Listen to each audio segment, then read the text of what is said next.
છે, રાત્રે ઊંઘે છે ને ઘણા દિવસે પણ ઊંઘે છે. હા વાંચવા છો, નાના જેટલાય આવા લોકો છો કે છતી વખતે ઊંઘતા જ રહે છે મારા બેટા. જીવન તો જગાડવાના જ છે હો. તેથી તો દાદાજી થોડા દિવસે આ ફાનસ લઈને ફરીએ છીએ, અમથે નહીં હો. હા જાગતા રહેજો દાદાજી. તમને ખબર છે આપણા દેશમાં વાહનોનું વેચાણ વધુ છે, તે માટે અકસ્માત પણ વધુ મળ્યા છે.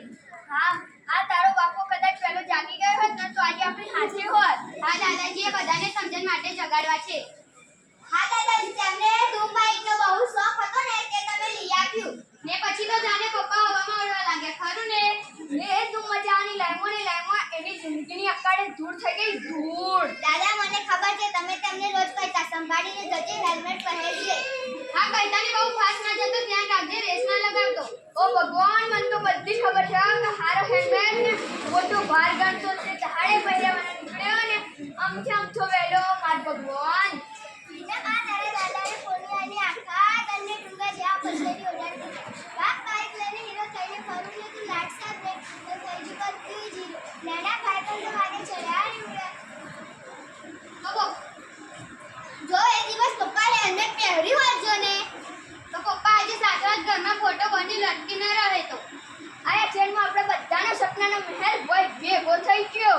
નાના આ છોરા ચડાવનારી ભાઈબંધો મારી મારી જુએ તો લખો જાય એનું મારી લીલી વાળી બેરાન બની ગઈ બેરાન. બા તું ગમે તે કાંઈ પણ નાખતો આંકડો જ છે ને.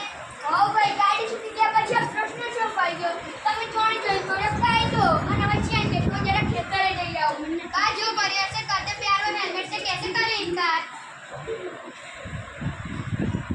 બા આપણા દેશમાં યુદ્ધ કે આતંકવાદી જેટલા લોકો મળતા નથી કે એટલાય આપણા દેશમાં મરે છે. હાસ્યવાળી બધાય બસ આગળ નીકળી જવું ને કોઈને પડી નથી કે આપણે નિયમ પાડવાનો. મેં સમાચારમાં વાંચેલું કે આપણા દેશમાં 382 લોકો રોડ અકસ્માતમાં મરે છે. મારે તો નહીં ચાલે, હું તો વાંચવા જાઉં છું. હે ભગવાન, આવું શા બેઠું છે? મેં કાલે જ ટીવીમાં જોયું કે આપણા ગુજરાત રોડ એક્સિડન્ટમાં 22 જણ મરી છે. 22 ઘણા આ સરકારે કેટલું બોલી બોલીને થાકી પણ કોઈને ક્યાં પડી છે. નતો કરી વાહન ન ચલાવતો, કિંમતી જીવને બચાવ. તેથી સરકારનો કાયદો છે, કાયદો. ગાડી ઊભી રાખી એના માથામાં કરવા રાખે છે. આ ભૂજ આ પેલા રમણાને છોડી હિલાડીને થયું. સાહેબ આમ તો પૂછાયું ને.